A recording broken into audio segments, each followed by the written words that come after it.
Quick question. Have you ever sent a text message and then immediately thought, whoa, that sounded weird? So you read it again, and then suddenly you're analyzing punctuations like you're a lawyer in court. Should I add an emoji? No, not that emoji. It looks fake. Okay, maybe a thumbs up? Wait, thumbs up feels passive aggressive. Now you're rewriting the message like it's a presidential speech. Meanwhile, the other person replied 2 hours ago, and they replied with, "K." If that sounds familiar, welcome to The Listening Show. Yes, this is The Listening. Now, let's get to it. Good day, everybody. Welcome back to The Listening Show. I hope you're all doing fantastic.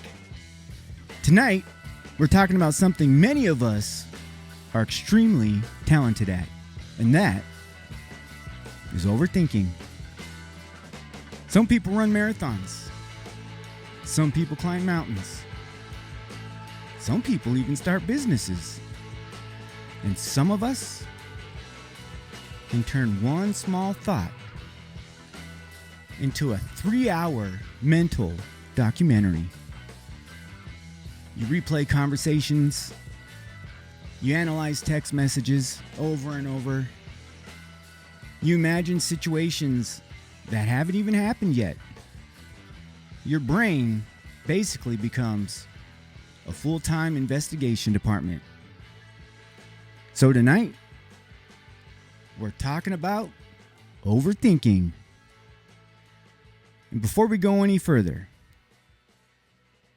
let's think about it, but not too much. Quick question. Have you ever waved at someone and they didn't wave back? Yeah? That Is exactly why we have the all-new segment called the Overthink Olympics Game Show. All right, folks, here's your lovely host, the beautiful Nathaniel. And here's how it works. I'm going to announce the event, and you keep score in your head. If you've done that event this week, give yourself 1 point. If you've done it today, give yourself 2 points. If you're doing it right now while I'm talking, congratulations. You are the reigning champion. All right, folks, here we go. Event number 1, the Google Spiral. So you're Googling one normal thing, just one. And you Google, why does my shoulder hurt? And then Google says, it could be posture. And that's reasonable. But then the next article says, it could also be a rare medical condition discovered in 1873, and you only have a few days to live. Now you're suddenly planning how to explain this to your family, and you're planning your own funeral. All because you slept weird on the couch. You get a point if you've done that. Event number 2. Text forensic. Someone texts you, and all they text you is K. Now suddenly, you're Sherlock Holmes. Why is it a lowercase k? Why no emoji? Why is it only one letter? Are they mad at me? Did I say something wrong? Do I need to move to another country now? You get a point if you've done that. Now let's get to event number 3, the awkward wave. You wave at someone because you're looking right at them. Hello, but they don't wave back. now your brain goes, oh no, did they not see me? They were looking right at me. Were they waving at someone behind me? Yes, they were waving at the person behind me. I'm so embarrassed. Now that is the wave situation. Now you get a point if you've done that. Event number 4. The shower argument. Okay, so you're in the shower, you're minding your own business, and suddenly you remember something someone said 4 years ago. Now you're delivering the greatest comeback in human history, and your speech has perfect timing, perfect wording, standing ovations, except the person isn't there. And the only audience is your rubber ducky and your shampoo bottle. Point if you've done that. Now add up your score. If you got 1 to 2 points, you're doing great. If you got 3 to 5 points, welcome to the team, champ. If you got 6 or more, please stand up for the national anthem of Overthinking while you're staring at your ceiling at 1 a.m. And the most competitive event in the Overthink Olympics is text forensics. The courtroom of your idiot mind. I mean, the courtroom of the mind. And the defendant claims that every awkward moment means everybody noticed him. And the evidence presented, you stumbled over a sentence. Reality check. Half the room was thinking about lunch. The other half was checking their phones. And even one person was wondering if they left the stove on at home. So the court finds this thought not guilty of being useful. Case dismissed. All right, folks. Sit back, relax, enjoy yourself, because it's story time with Nathaniel. In a galaxy not so far away, and it wasn't a dark and stormy night, there lived a young man.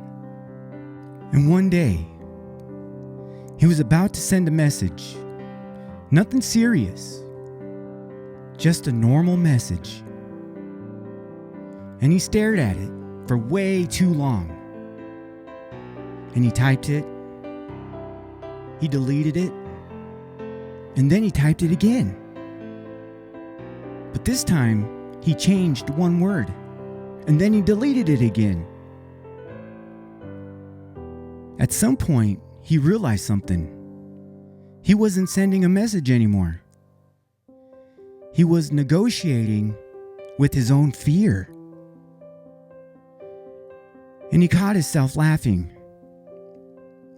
because he's sitting there acting like he's defusing a bomb.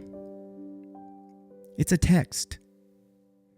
Nobody's life is on that line, except apparently his reputation with one punctuation mark.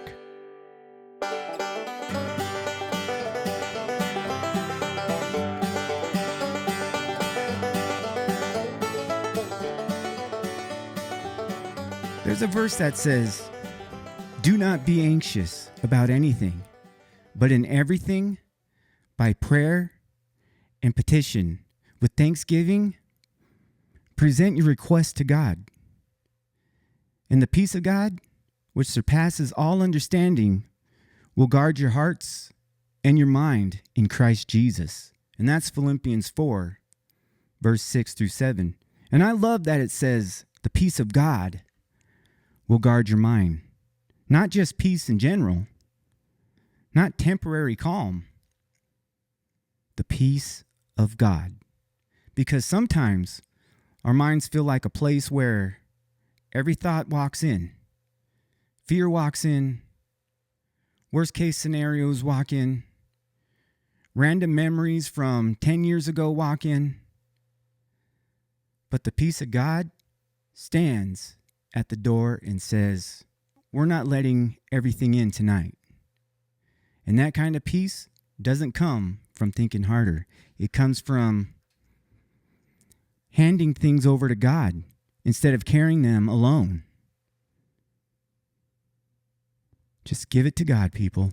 So if you catch yourself overthinking tonight, analyzing a text message, replying a conversation, or preparing a speech in the shower, just take a breath. Take a breath, laugh a little. Because your brain can make a problem out of almost anything. That doesn't mean you have to live inside every thought it produces. Thanks for spending time with us today, folks. New episodes every Thursday. Subscribe to the listening show. And remember, don't believe every thought you hear. And also, those thoughts that you have from 10 years ago, nobody remembers but you. Good night, ladies and gentlemen. We'll see you next week, right here on The Listenings. And we're out. Yes! Please like, share, and subscribe to the show. This is The Listenings. Every Thursday, right here. Real talk, real faith, real growth. See you next Thursday, folks. God bless.